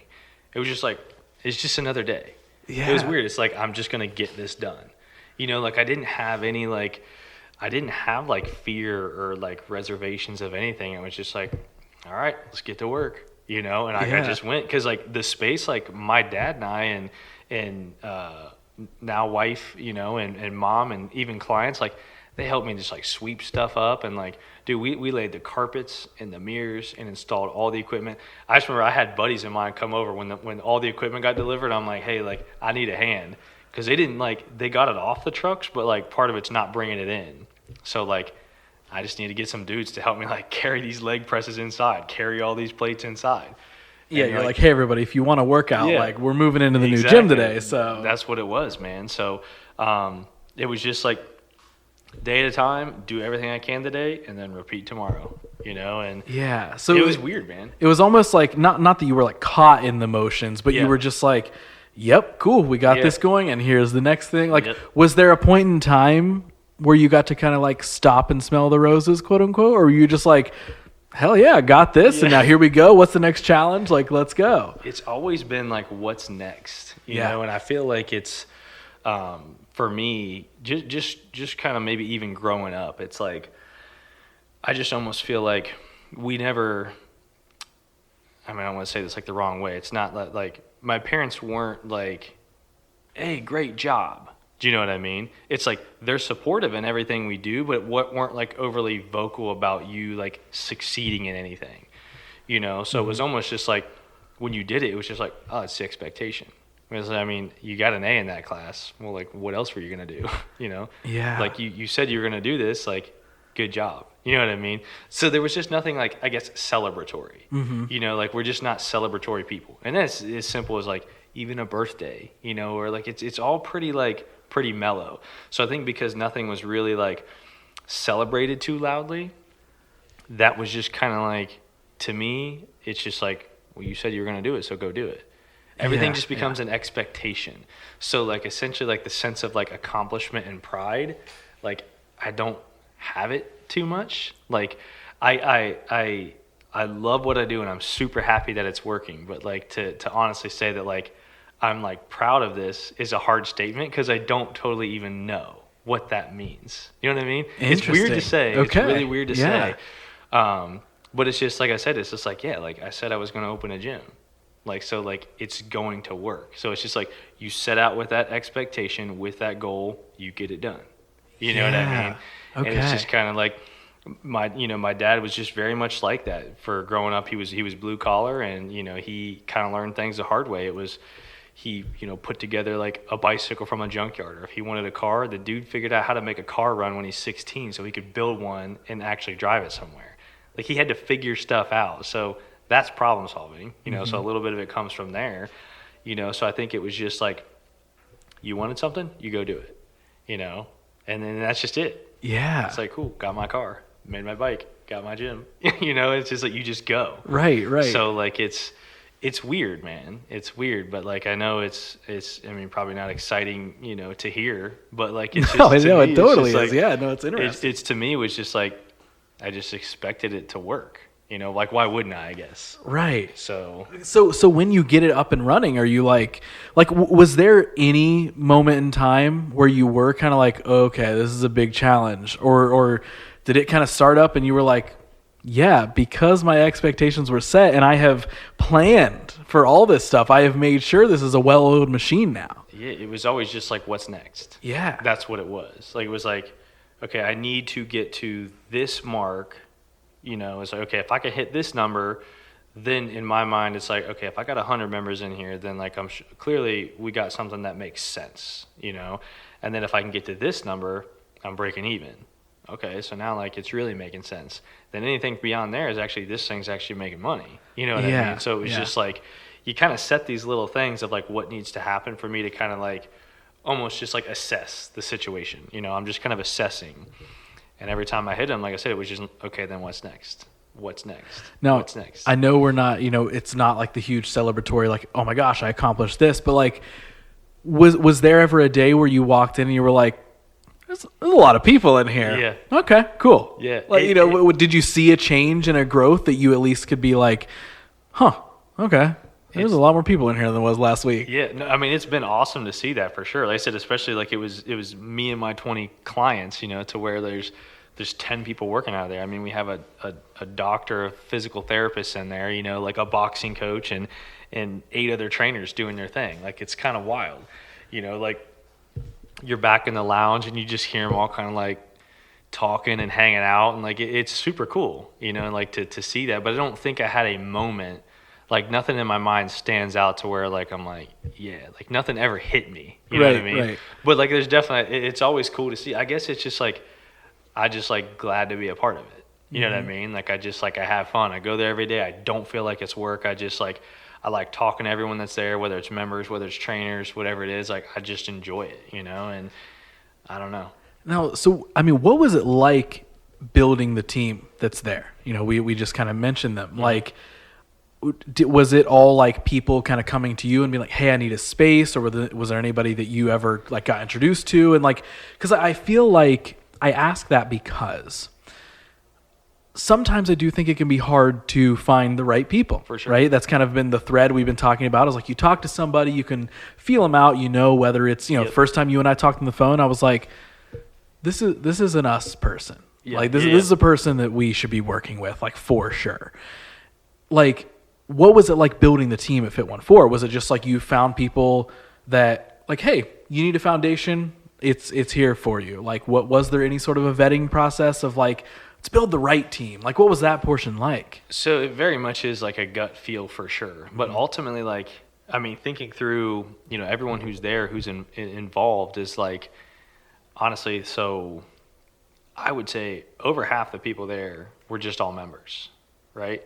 So to me, it was like, I get to know all the members there. You get to talk to them, like you kind of, you become friends with them and you get to learn a little bit about them. And it's like, oh, you're a trainer, you're over here, this is what you're doing. Like, oh, like this is what you're in school for. Oh, like you're a physical therapist, like, but to me, like they're already bought in, you know what I mean? you're already paying to be a member here. Like you're sold on our culture, you're sold on our name, you're sold on our people, you're sold on our place. Like to me, so like the buy-in is there, and then like they have an interest and a passion like in this field. So to me, it was almost just like, well, this makes sense. Mm-hmm. You know what I mean? So like honestly, like that's kind of how it started. It was just honestly through conversation on all of them, was just kind of presenting, hey, like you obviously like it here. This is what you do.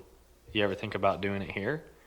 And then, you know, they would just be like, well, you know, I don't know, what's it like, you know? And then you start the conversation and it goes from there. But it was honestly like that's the majority of it. You know, it's like it's seeing people who are already bought in on the place, you know. Very natural process. Yeah, for sure, 100%. Because like using you guys is the first time I've done anything for any type of video or any type of like marketing. Like I've, you know, just put that website together using Beaver Builder on WordPress, man. I don't know what I'm doing, right. You know, but I was just like clicking, putting this. I'm like, oh, this looks cool. And like, how do I figure that out? Just do it, you know? And like, but that's the extent of like the marketing and advertising. Like there's no print media. There's not even, you know, promotional stuff on Facebook. I don't run any ads. Like I'm very much a believer in an organic process, you know, and to me, like sometimes it might take a little bit longer, but to me, I feel like it will be better for the long term, you know, if like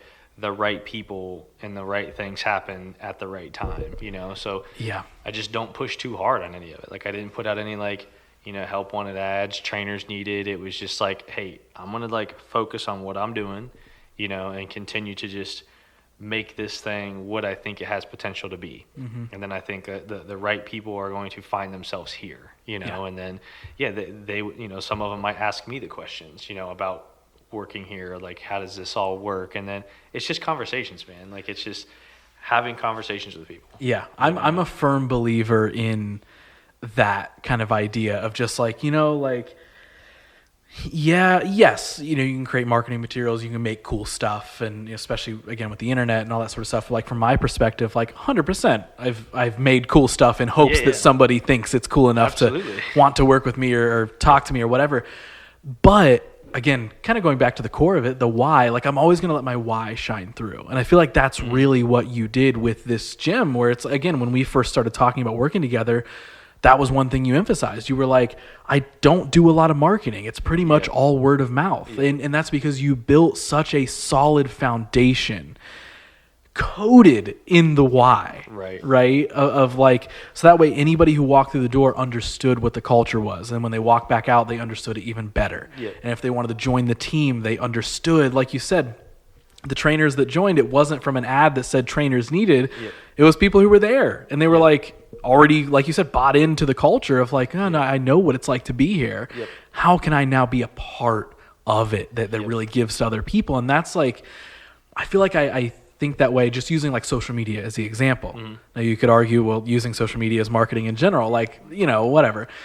But like, I have this conversation with people all the time where they're like, oh, I just don't like posting on social media because it's so fake. And I'm like, that's your choice. Yeah, for sure. You choose how you want to use it. And like something that I always talk about is like, you know, my captions on Instagram a lot of the times are like just books, right? They're just paragraphs. Yeah. And it's not because I'm like, oh, look at how amazing of a writer I am, or read all my stories, or it's not even, it's just because, well, I enjoy sharing and I enjoy storytelling, but I also enjoy sharing my why. I want someone to know why I cared so much about sharing this short film that I made, or this commercial, or this photo, or this design, or like whatever it is. Like I want there to be purpose to it and intention. So in the same way that someone would walk into the gym and they talk to enough people, they understand, wow, the culture here is this, and I really want to be a part of it, and I'm going to go tell my other friends to come and be a part of it, and we're just going to kind of spread this awesome energy around. Yep. I feel like a lot of marketing and social media, it's like that's how I use that. And people are always like, not people, like there's some people who are like, dude, you write so much shit on social media. And I'm like, do you read it? Like, well, I don't know. I don't really take the time. It's a lot of time. Well, you'd probably know me a whole lot better if you did. You know, and then you'd understand why I did it. It's not just to get a post out with a huge caption. Right. It's to share that why. It's to give intention and purpose into those things of like, I'm not going to use my social media to post pictures of my food. I don't really want to do that, whatever. Not saying I never have, but that's not my main goal, right? And my main goal, while of course it is to make myself seem interesting to possible clients or people that can work with me or whatever and create cool ideas, it's more so this is just me and this is just the culture that I want to create and how I want to interact on my social media. Because when I started doing that and I started owning up to that, the messages and DMs and comments and all this sort of stuff that I would start having interactions with were the ones that I wanted. It wasn't 6 flame emojis being like, sick, bro, love it. Right. And just like you probably weeded out a lot of people, who would maybe come into the gym or want to work at the gym who just completely did not align with what the culture was. Because when you put that out there, when you show openly, this is what we are, this is who I am, this is why I am, all that sort of stuff, you're going to attract that over time. It's not an instant, like especially with social media, we live in like a viral world where it's like you're supposed to create so many people are entertained and love what you do. And it's like, would I love for every single thing I do to go viral? Of course I would. That'd be awesome. I'd love for millions of people to see everything. But I also know that I've watched it grow over time. And I've also seen how it's changed when I stopped just trying to post trendy things that I thought people wanted to see. Then I saw a drastic fall off when I stopped doing that. But now I've seen the rebuild when I'm sharing more of me and I'm sharing authentically. And then I'm getting conversations in DMs, just like doing this podcast, like putting this out there. Like everybody has a freaking podcast that's labeled self-help. You know what I mean? Like everybody tells stories on podcasts. But me doing it, it's not to be the top one, the best one. It's, of course, I'm another one. But it's authentic given how I present it. And the stories that I want to tell and that I want to share. And the conversations and connections that I've made with people who have DM'd me, whether it's a post, whether it's a podcast, whatever, and said, wow, you sharing this made me feel this way. And I just want to say, thanks for saying that because I feel this way, or I never thought about it like that. And then you start having these genuine connections with people past just, yo, that's a sick tones in that video, bro. Yo, dope gym. I want to come lift. Like, you know what I mean? I'm not saying everyone has to have some deeper meaning as to why they do everything, but to your point of it creates longevity. Because when you create something that matters and it has purpose, that purpose is going to last. If you're creating or making or whatever just to have the overnight success, just to, like, I would bet, I guess there's bad and shady people who find success in the world, but like I would, guess that if you started Fit14 strictly to become a billionaire gym owner of a franchise, you probably could have made it work in a way, but it probably would have been a drastically different story with a lot more downs than there are ups and probably some shady business deals. And, you're probably going to not genuinely connect with the dude who you purchased the building from. You're probably going to rip him off, and then you're going to give him a terrible, and it's like then you'd probably have jumped from building to building and trainer to trainer and just caused this path of destruction.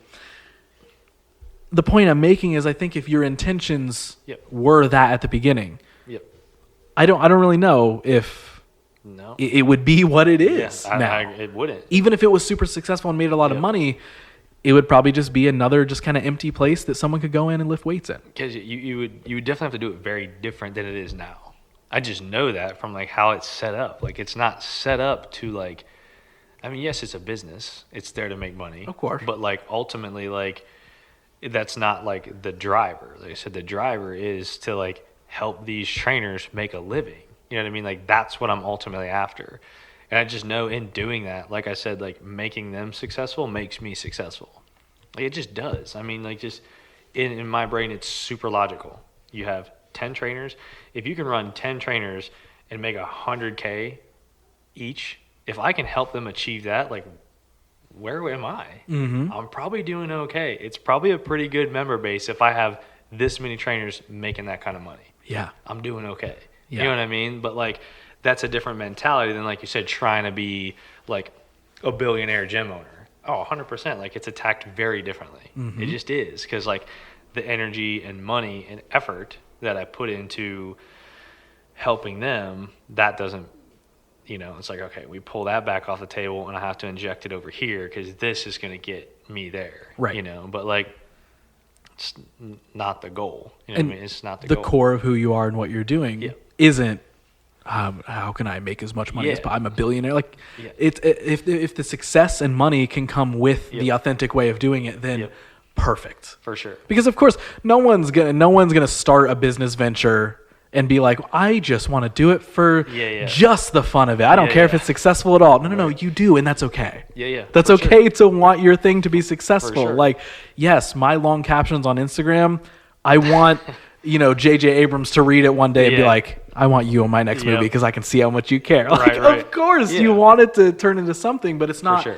the motive, Yeah. right? You want somebody to be attracted to the authentic reason Absolutely. Yep. that you're doing something. So, man, I feel like we could talk for hours. Yeah, no, it's all good. Dude, so what is next? Because I know, some of the stuff that you're working on. Yep. That all kind of leads back into this reoccurring theme of like, I want to help make foundations and platforms for new trainers, for trainers who are actively doing it to learn better, business skills, whatever it may be. Yep. So what are, what's the goal looking forward? Is it expand Fit 1-4? Is it new business ventures in general to help kind of expand the fitness platform that you've built of helping people make business out of this? Like, lay it out for me. Like, what's some of the stuff that's upcoming? So I definitely think there is potential for, COVID kind of threw a wrench, into stuff for people. So, up until then, man, it's just like the thing is taking off, it's growing, and it's just like, man, I feel like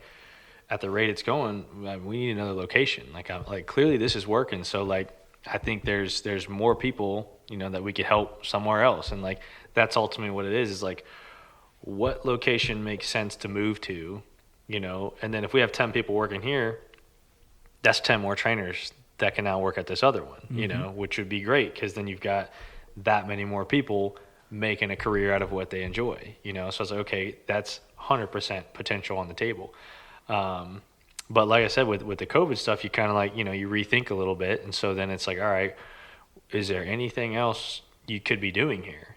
So then it's looking into technology, and so technology is everywhere. It's like the future of stuff. And so it's like, okay, I'm helping coach these trainers along the way. And it's like, use this app for your scheduling, this app like for your billing, and this app for your forms and connecting. So trying to do all this research on like, all right, what is the one thing out there that could help these people run their business? So they're working with me independently.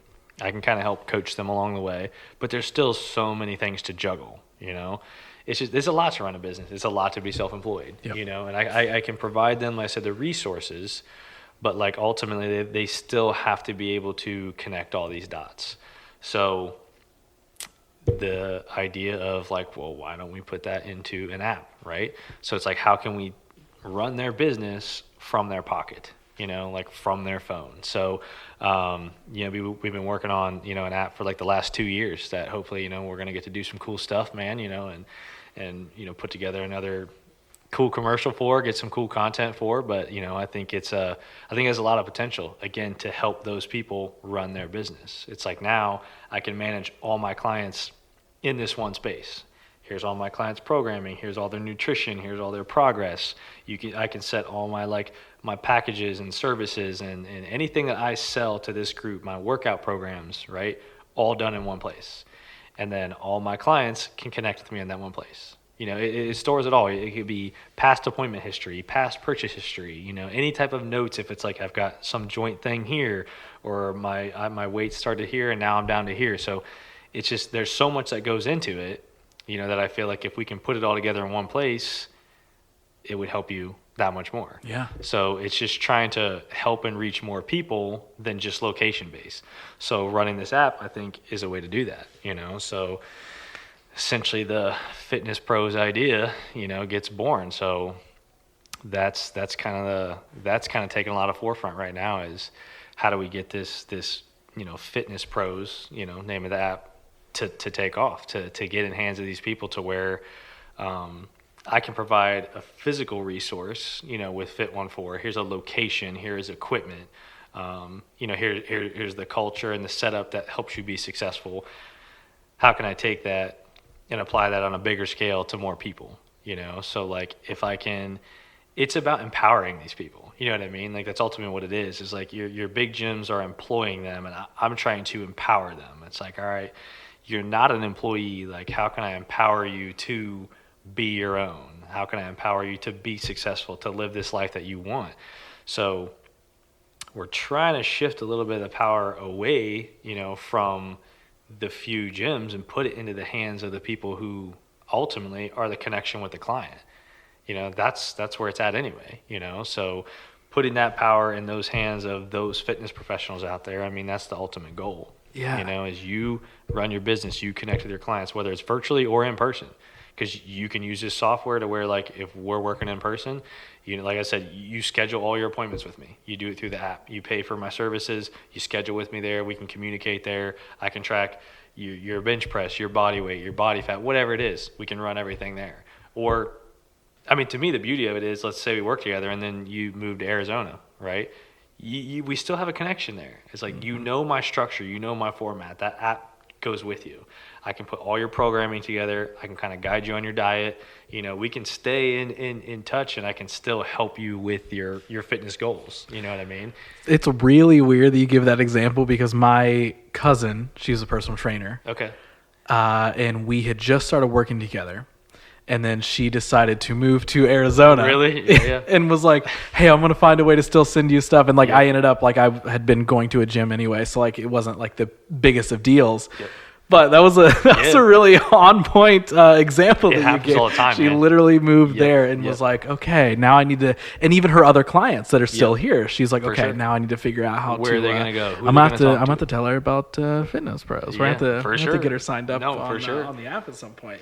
So, man, what sort of, and I feel like you've already kind of answered this, but like, as we start to wrap up, like, I want to hear, like, what sort of impact do you want to leave on, like, the fitness world, or maybe even the world at large? I don't know if you want to go grand scale of what you want to do, but like, we've talked so much about building foundations for other people and helping them be able to employ themselves and all this sort of stuff. And of course, physically training somebody is, of course, helping people be healthy and change their lifestyles. But like, is it just kind of a mixture of all that you like? Is that kind of the impact you want to make in this industry? Is there something that you can even think back to from your time at Notre Dame of like, when I really think back to it, this is actually the thing that I've been trying to change is seeing the way that these systems work? Or like, is there anything like that comes to mind when it comes to what you want to do for this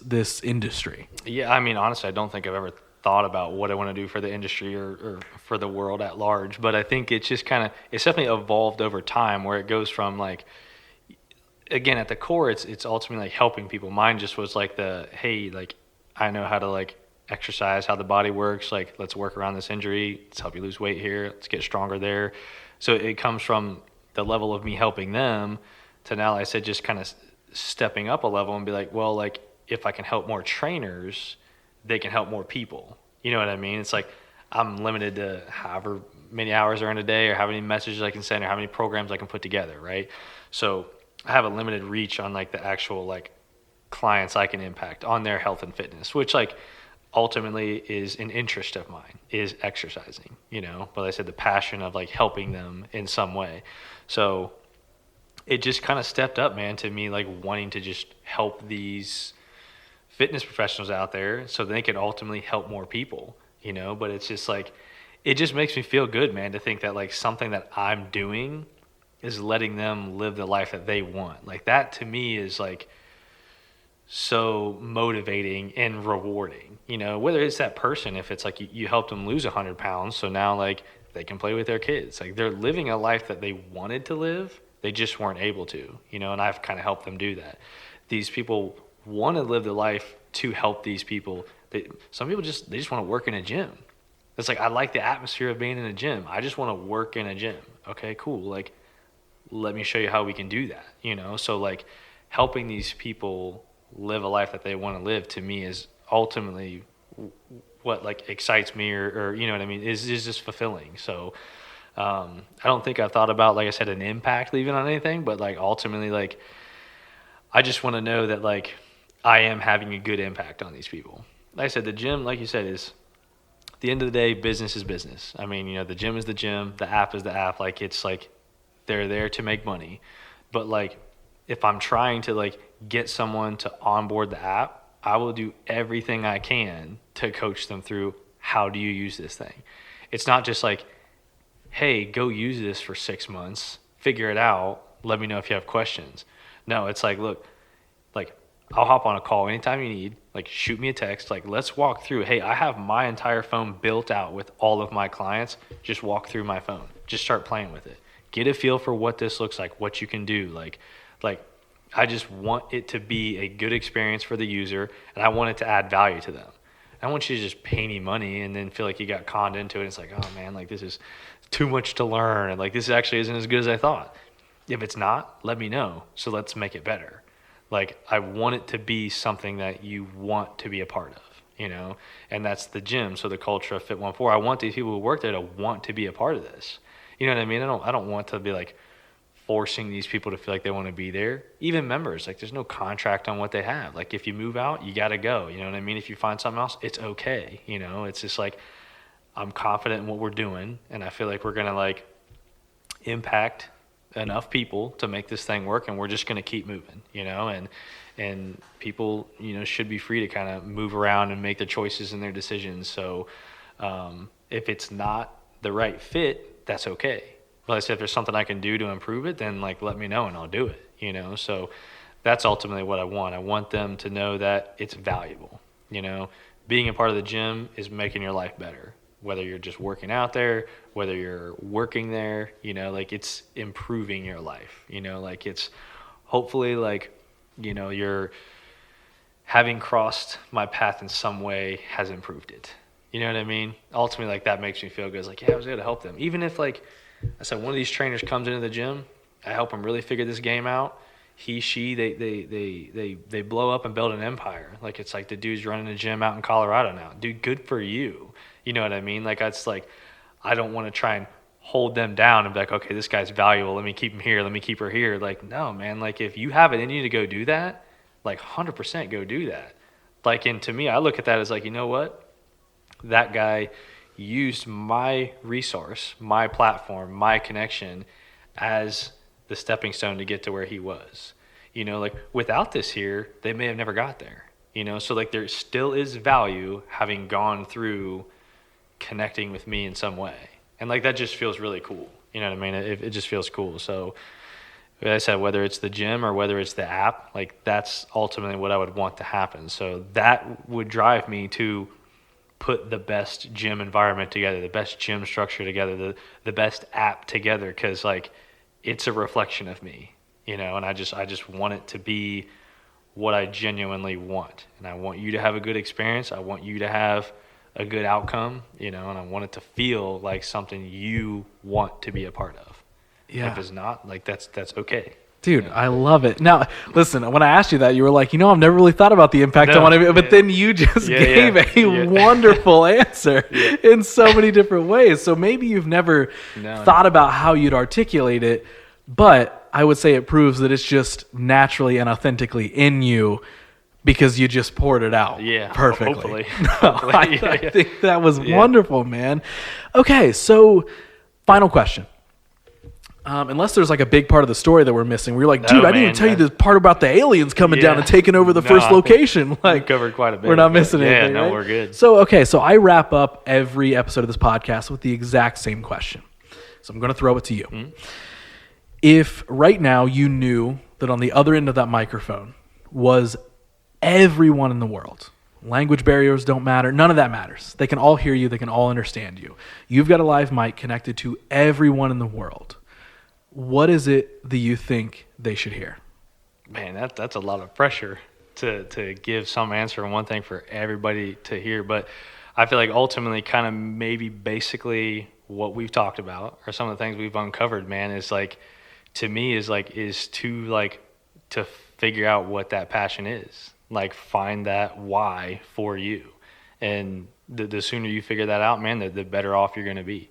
I just feel like everything just feels so much different. You know what I mean? It's like life isn't a chore. Going to work isn't a chore, man. Like, you know what that passion is, man. Like, just there's nothing stopping you, you know? Like, I would just say, just go for it. Figure out what it is and just go for it, you know?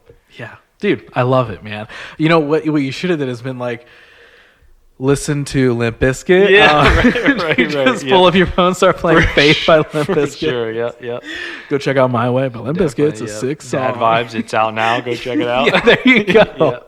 You got to listen to it. I'm going to have to check it out. No question. Dude, Ryan, this was a blast. Yeah, for sure, man. Dude, great this time. was so much fun. I feel like we could sit here and talk for hours about all the things, Whatever. or just Limp Bizkit for another for sure. hour. Let's go, so man. I am so happy that I wore this. I know, this dude. is perfectly timed to wear this I got to shirt. get me one. Well, dude, let me close on this. Let me say that, like, we've only known each other for a handful of months, right? Via an email connection, via our friend Tom Gutches. Shout out to Tom. Yep. Without that email, that actually got lost in spam. Really?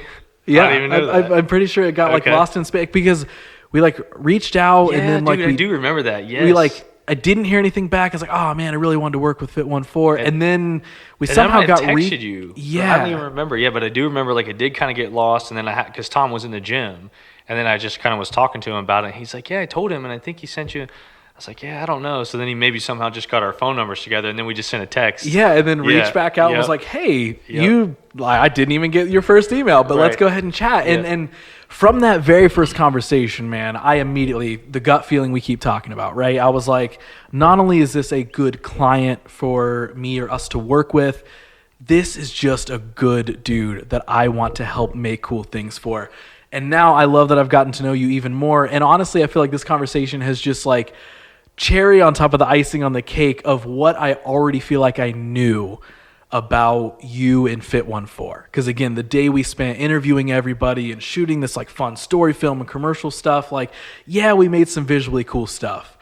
But I literally feel like in this entire process, I have like connected with you guys and gotten to know you in like real levels. And I am here to say I will be always an advocate for Fit14 or anybody there, because I think that you've built an incredible culture, an incredible atmosphere, an awesome gym. It's awesome that you're building these platforms for new and upcoming trainers or trainers that are looking to rebuild or whatever it is, people looking to train.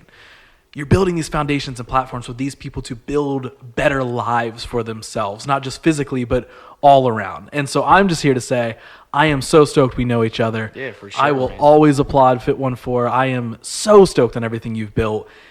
And I can't wait to see all the next stuff, all the next phases, because I know it's going to keep growing. So, dude, props to you for making this awesome thing that you've created. Yeah, no, I appreciate it, man. Like all the kind words, and everyone had a great time working with you guys too. And that's what I told them, even from the very beginning. Just the conversations we had, it was almost like I could tell by the questions you guys were asking, like you understood like what you were after. And to me, there was value there, and it was just like. And then ultimately, I told them, I was like, they just seem like cool dudes to work with. I was like, that has to count for something. You know what I mean? Because if they're going to be here and we're going to be interacting, that's got to matter. Yeah. You know, so I feel like it just felt like a good fit for me. It was like someone that like I can get along with, I enjoy talking to, but like I said, you guys asked the right questions to me that felt like, again, you knew what you were trying to get, which I was like, all right, I mean, those questions to me, like, let's go.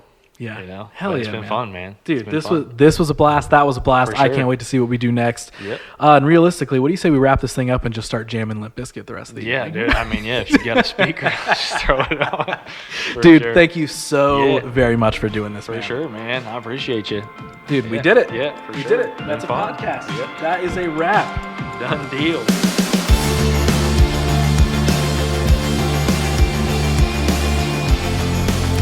Okay. Very fun talk there. I love how much we ended up talking about like finding your why in business or in goal setting or in life in general, really. It's something I uncovered personally a few years back, realizing that, you know, I didn't just want to do all this stuff just for fun. You know, there was a real reason for it all that made me feel a certain way, and it kept, I don't know, it helped me set an intention and a purpose behind so many of the things that I do. So I love getting to have that chat with others. It makes me feel honestly a little bit less crazy in thinking that. And truthfully, I would say more than anything, I hope it encourages someone, aka you, the listener, to look for your why. Find your why. And then you'll begin to really be able to weave together the web of things that you want to accomplish. Because honestly, I believe that when you know that why, the how honestly starts to become a little bit easier. But you just heard a whole episode talking about that, so I'm not going to reiterate it anymore. Let's take this thing home. Let's wrap this one up officially. So as I bid you adieu, I want to remind you to subscribe on iTunes, follow on Spotify, follow us on social media at WYDHpod. That's on Twitter, that's on Instagram. Most importantly, though, tell a friend about this show. Go and tell the internet. Screenshot this or hit that little share icon on Spotify and toss it in your Instagram story. Tag me, tag Ryan, tag the show, and let me know that you checked it out. Let us know what you liked.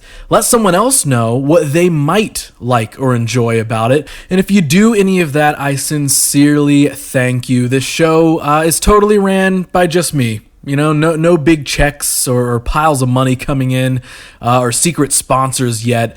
So that word of mouth, the thing that made Ryan's gym work out so well, that word of mouth is the ultimate power for small things like this to keep going or grow in general. So let's keep this thing going. Tell somebody about it. But if you don't do any of that, I will at least say thanks for listening. Thanks for looking. And as always, I'll be back next episode with a brand new guest you may or may not know of and a brand new story that you for sure never heard.